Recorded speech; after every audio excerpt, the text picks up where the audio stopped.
Welcome, Fright Night Vault listeners.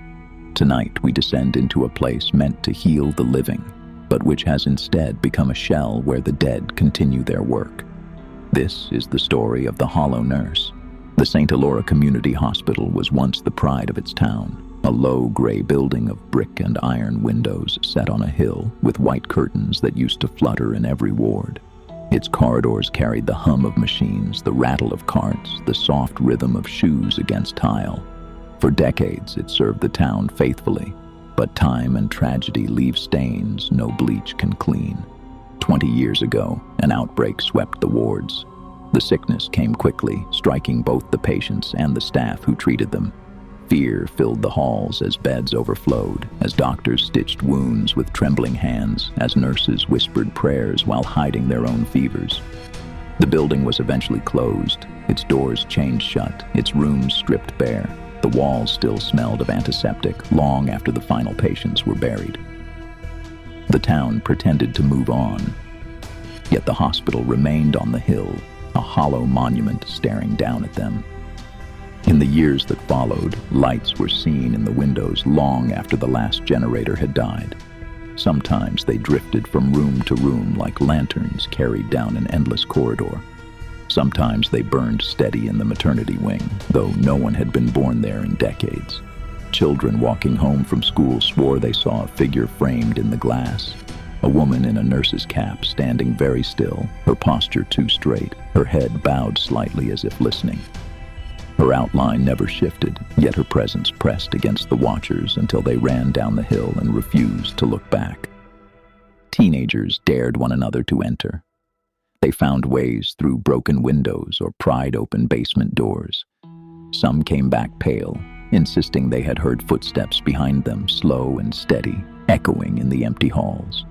Others swore they heard their names whispered softly, almost lovingly, as though someone had leaned close to their ear in the dark. They laughed when they told the stories, but their hands trembled as they lit their cigarettes. None of them stayed inside for long, but not all who entered returned. A boy of 16, reckless and eager to impress, climbed through a shattered window one October night.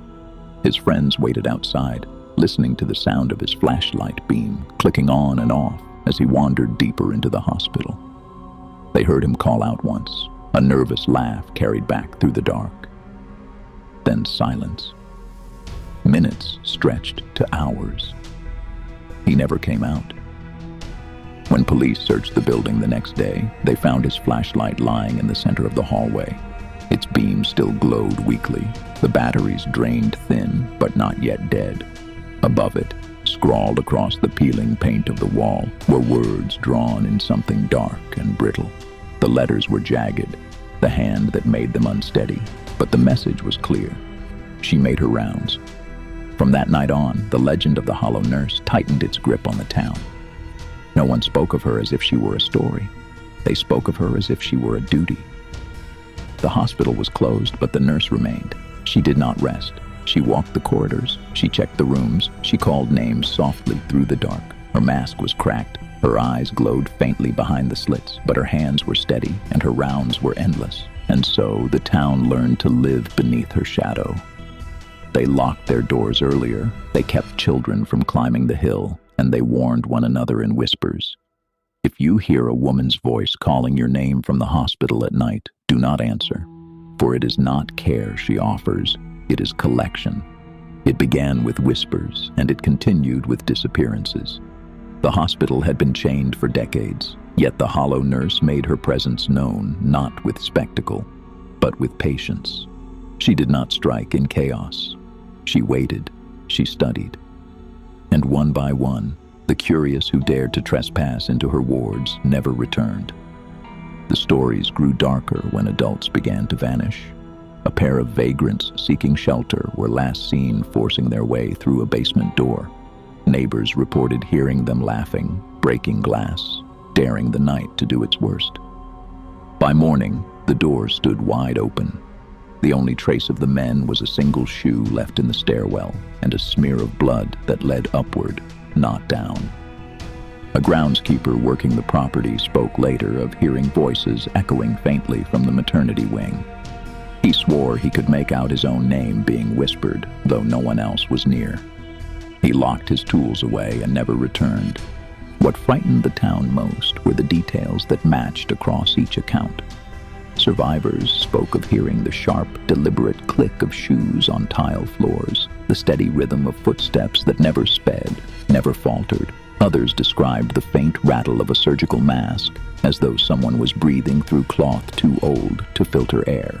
A few swore they saw her fully, a woman in a nurse's uniform stained and frayed by time, her face hidden behind a cracked mask, her eyes glowing dimly in the shadowed slits. But what set her apart from other tales was not her appearance. It was her voice. Every witness agreed. She called them by name, softly, gently, in a tone meant to comfort. Sometimes it was their first name, sometimes the name only family used, sometimes a name they hadn't heard in years. A voice that knew them, a voice that pulled them closer. Those who resisted and fled claimed the voice grew sharp when ignored. A cold hiss pressed against the ear, a final word whispered like a command. Stay. They ran anyway, stumbling into the night, their throats aching, their skin marked with shallow scratches as though someone had gripped them from behind. Those who obeyed never returned. One boy described being pulled toward her without touch, as though the weight of her voice anchored his feet. He said he saw her clearly, the hollow nurse standing at the end of a corridor, her head tilted, her cracked mask trembling with each breath. She raised a gloved hand, beckoned him forward, and whispered his name again. The boy turned and ran, but even years later he spoke in a broken rasp, his voice scarred from the sound he had heard that night. Police reports piled higher. Parents warned their children not to look up at the hospital when fog covered the hill. Truck drivers avoided the road that passed it, choosing instead to take longer routes rather than risk catching sight of the maternity wing. Even the local clergy refused to bless the building. They claimed it was not a place of the dead, but a place of the unfinished, a ward where duty itself had refused to die. And always, the message scrawled on the walls returned in some form. She made her rounds. No matter how many times the words were scrubbed away, they reappeared. Sometimes in blood, sometimes in ash, sometimes carved into the wood of the doors. It was not vandalism. It was ritual. The hollow nurse had a schedule, though no one knew when it began or ended. She checked her rooms.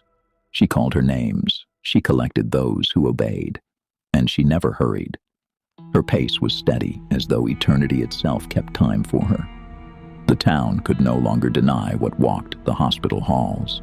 It was not a trick of memory, not shadows, not superstition. It was a revenant that lingered in the shape of a nurse, carrying out a duty that death had not interrupted. And the more the living whispered of her, the louder her steps became in the empty corridors above the town. The night she revealed herself came during a storm. The town below was swallowed in rain, but the hospital on the hill glowed faintly in the lightning. Its windows flickered with a pale light, moving from ward to ward as though a lantern passed along the empty corridors.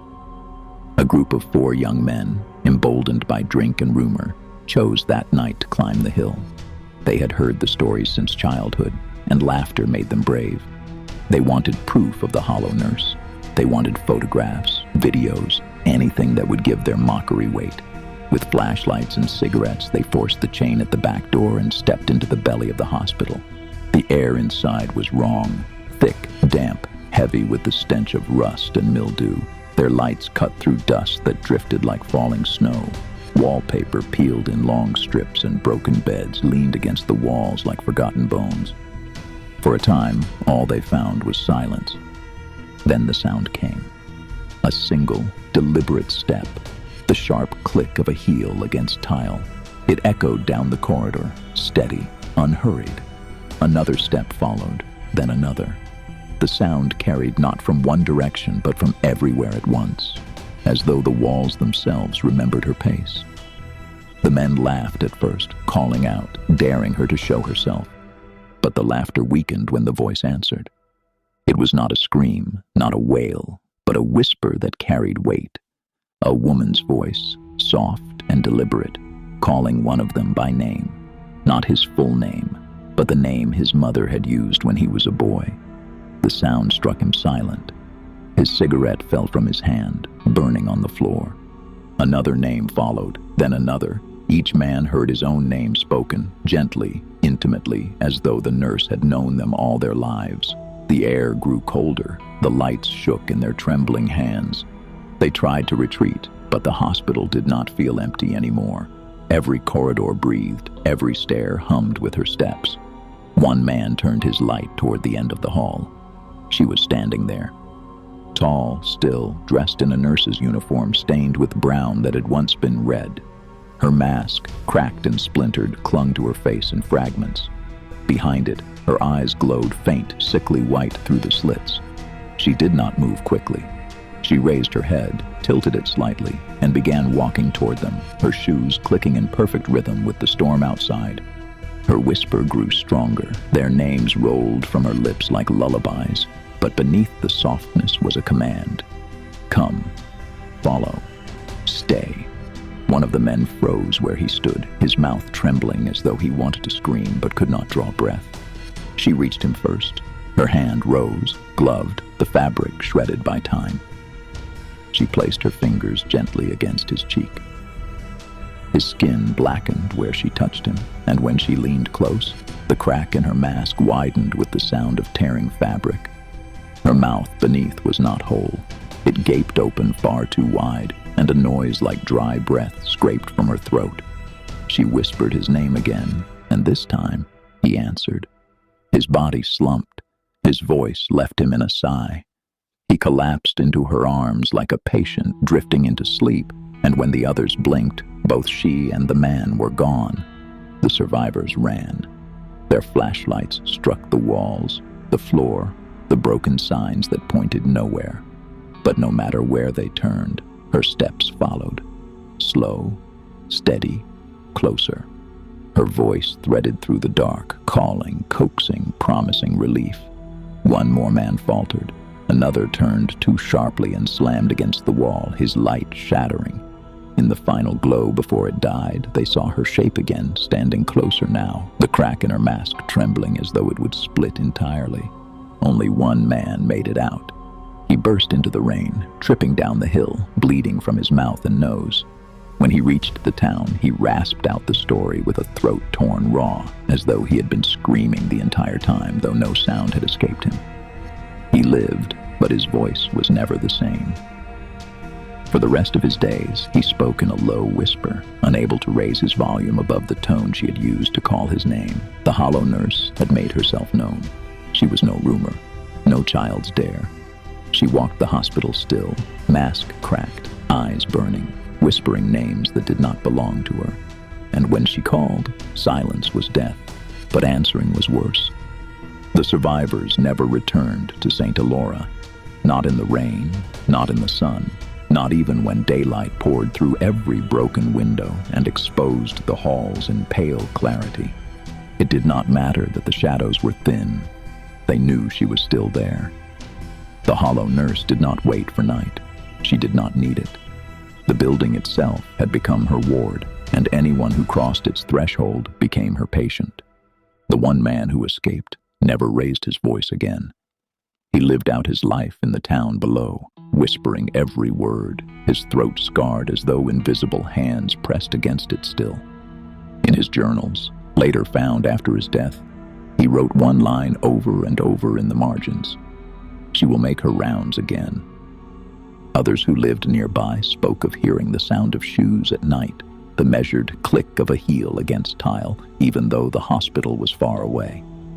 Sometimes it echoed through their own homes, moving from room to room, steady and deliberate. When they investigated, they found nothing but the smell of antiseptic lingering faint in the air. Years passed.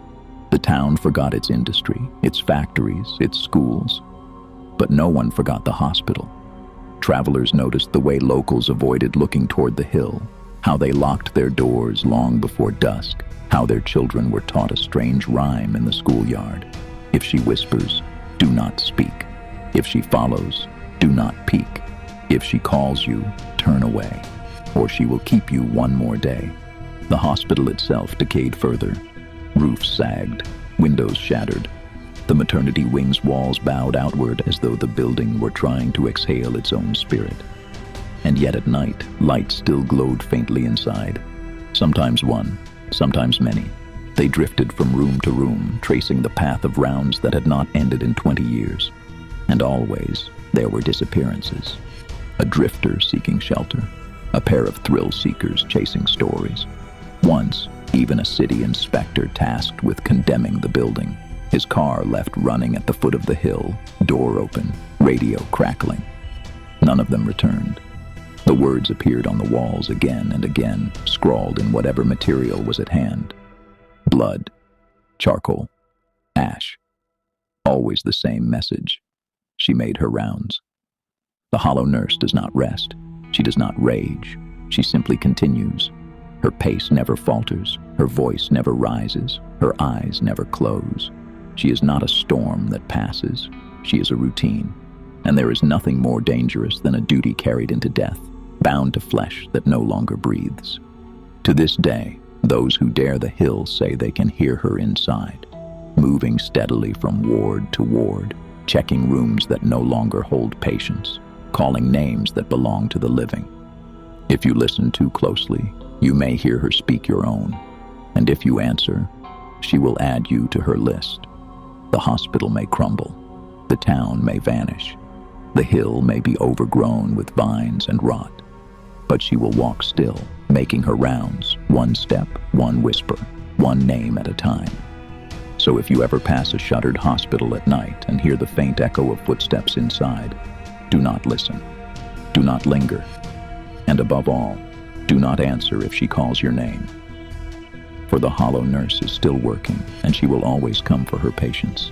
And remember, one day, that patient may be you.